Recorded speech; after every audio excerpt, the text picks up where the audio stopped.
Well, it's something I would find it very hard to forget when I switched to live action. We were going on to something that we wanted to do for quite a long time. We didn't start back in the late 50s wanting to make puppet films. We fell into that, really, which we were grateful at the time. And it was a very good grounding for us all, you know. But we felt, now at last, we're here, we've arrived.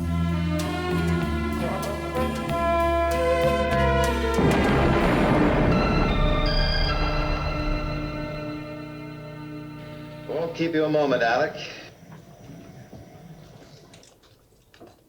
Trouble? Oh, why else would I send for you? Take a look at this.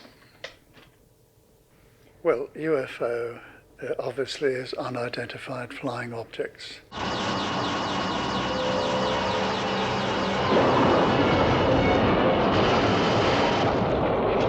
And it dealt with aliens who were landing on Earth. That had to be dealt with. And so there was an organisation called Shadow, where they had a base on the moon with interceptor spacecraft that could intercept the incoming UFOs long before they reached Earth.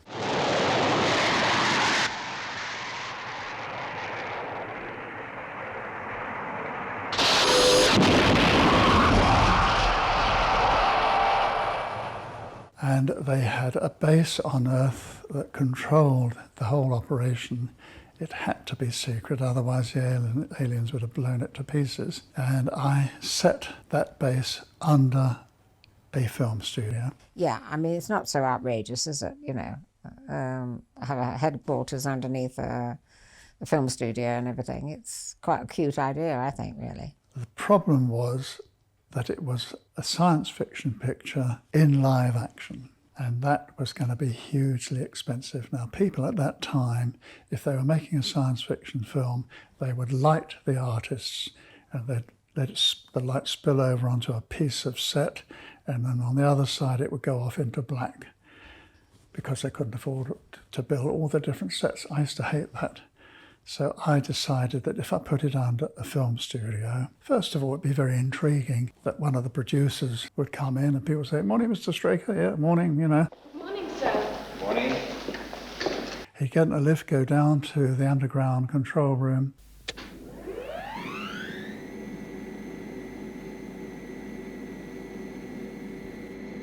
And we would be able to shoot everything all round the studio. And everybody would believe it. It was good to do it because now it was doing live action that we wanted. I treated it really, the costumes and the casting, as if I was dealing with the puppets in a way. You've now made the move for want of a better phrase, to adult fiction world. Yeah. Do you find that the two forms very different? They are really, in as much as with the puppets, you know, one could decide what body a puppet had, what hairstyle, exactly, how they were dressed and so on. You're a little more inhibited, I think, with an actor, you know. We can't really change tall man to short man. I used Ed Bishop, who played a lot of our puppet voices. Helicopter A42, I can see you. I'll stand by while you come in to attack. You've got better cover than I have. Ed was quite serious. He didn't look the way he looked on the screen for us later on, because I went to work on him, because he was rather conservatively dressed when I knew him. Quiet, didn't want to be recognised, just did his job and went home. So when it came to featuring him in UFO, I thought, yeah, he's got the right voice and he's got the right he's American, right accent, and I think he's got the right delivery, but we'll have to do something about his looks, you know. So that's when I went to the wig makers and got a blonde wig, which horrified him because he looked like someone in drag, you know, this long hair. And then I had the hair styled while I was there at the wig makers. And I could see he was quite horrified at the whole thing. And then we put some tan makeup on him, which brought out his eyes and everything. And he had a good figure and everything, so we put him in the futuristic outfits. And there he was. It was great. And various actors who were voices were also used in the live action. International rescue from Thunderbird 1. Changing to horizontal flight. No sign of any activity. Good. Now listen, Joe. WIN has provided you with some specially made equipment. First, a pair of glasses. Attention all defense systems. This is a maximum security alert. Well, I must admit it's a nice gesture. Thanks, Marina. It makes a break from Section 9. It was as if we were dealing with the puppets, but we weren't. You know, obviously they could do more things, and it was, you know, it was a great feeling. Oh, you're actually filming. You know, you're not doing these little people all the time. So from that point of view, it was good.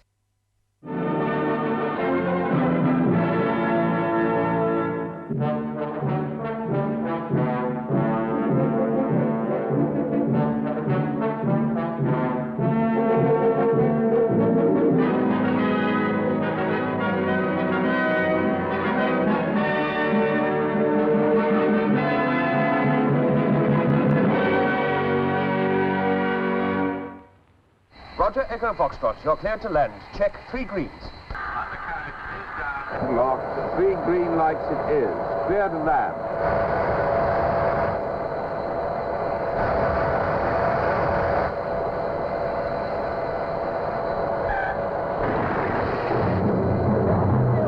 We're not gonna make it. We're running out of runway. Emergency, full emergency.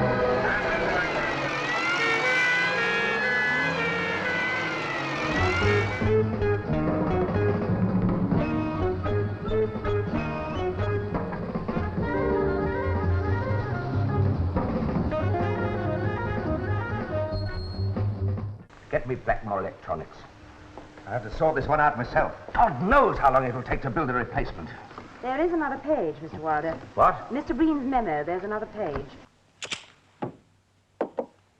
I'm going home now. Tell Newman and Lisa I want to see them at 7:30. Yes, Mr. Webb. Oh, and John Kane asked me to give you this.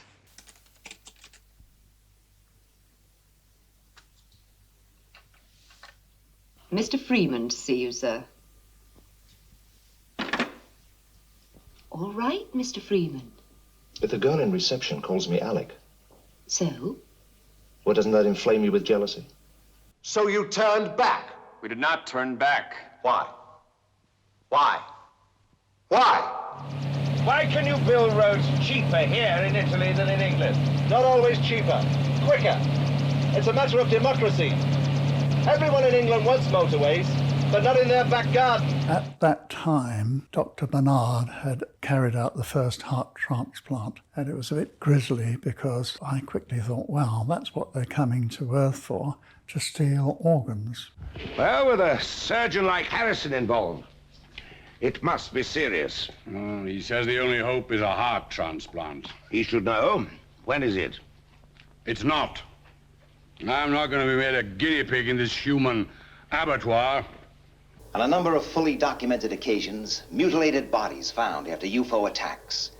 Organs missing. Fact. An electromedical examination on the first alien we lay our hands on shows organ transplants. The doctors aren't certain.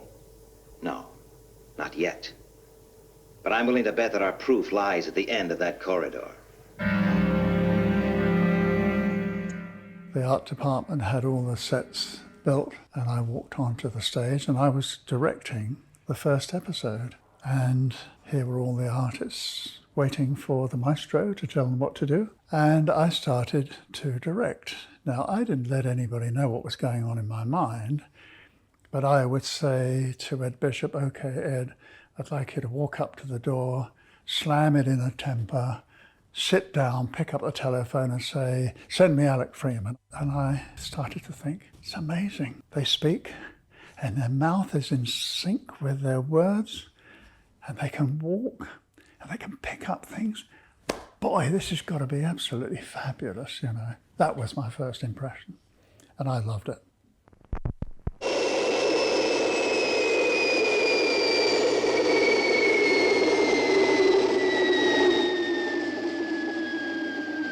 We had our grounding in, although it was puppets, and then we knew we had fantastic special effects. So that would be the sort of linchpin of the whole thing. And we knew we could do that very, very well. We had the people, we had the team around us, did fantastic effects.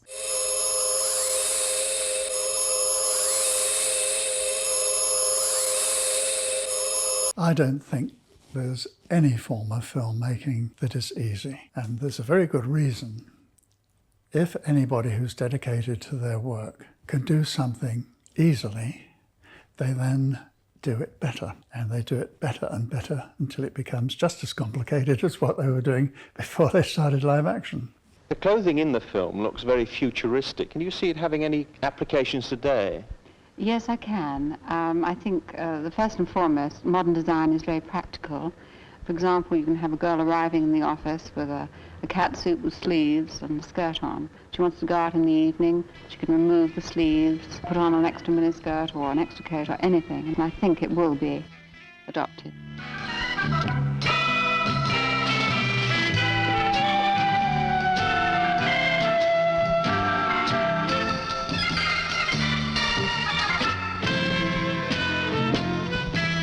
I had to think about the girls on Moonbase and how to make them different. So we had the silver costumes. Then I thought, let's do a purple wig. And again, I went back to my wig creations people and said, look, this is what I want. So I remember coming into the studio in my office and sitting with a wig on in the office. No one took any notice. I thought, why aren't they saying something? And then walking in and out of the office, they're probably used to me doing crazy things like that. But I did some tests and I realised that it was going to work really well with the silver and everything, you know. There's nothing to crease, nothing to iron, and every part is replaceable. The design is so practical it adapts for indoors and out at the flick of a zip. She could sell me one anytime. We still had a budget, so I was looking for some costumes that would work, that wouldn't cost the earth. I saw an ad in one of the weekend papers about a whole stock of American surplus material, and they were like string vests in an olive colour. So I thought, string vests, that's a good idea. So you have them lined for the girls. And so I came up with a whole lot of those. I got delivered umpteen lots of string vests and said to the wardrobe people, look, how about this? So they said, oh yeah. So things like that I did, you know, that were good fun. Now, the only thing I would say, I saw some of the episodes later. I cringed, talk about incorrectness, political incorrectness. I cringed when you have girls walk by and they sort of give a sort of appreciative look at, oh, it seems so corny when I saw it. Oh, please don't do that. But that was the time, that was the era.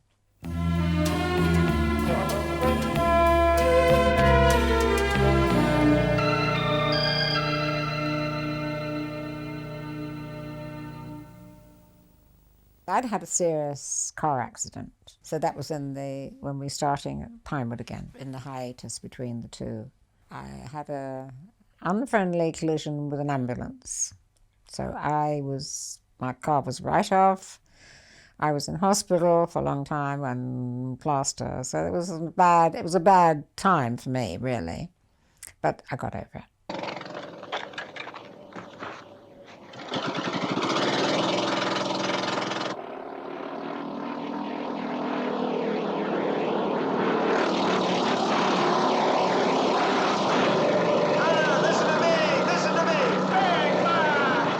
We alternated the stories, you know. I'd take one lot, Joe would take another. They got really weird, yes, they did. Don't push me, Henderson. Gee! Look, somebody ought to take What, you haven't got the guts.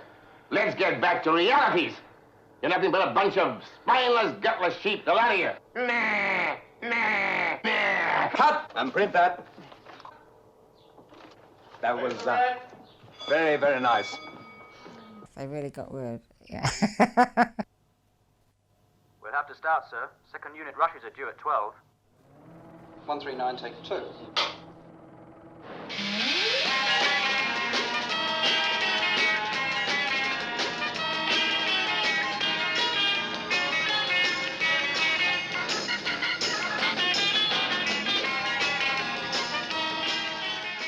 The show did very well in America. It went into syndication. The most two important markets in America are New York and Los Angeles, and it led both those territories for 17 consecutive weeks. Huge success. I think it was underrated, actually.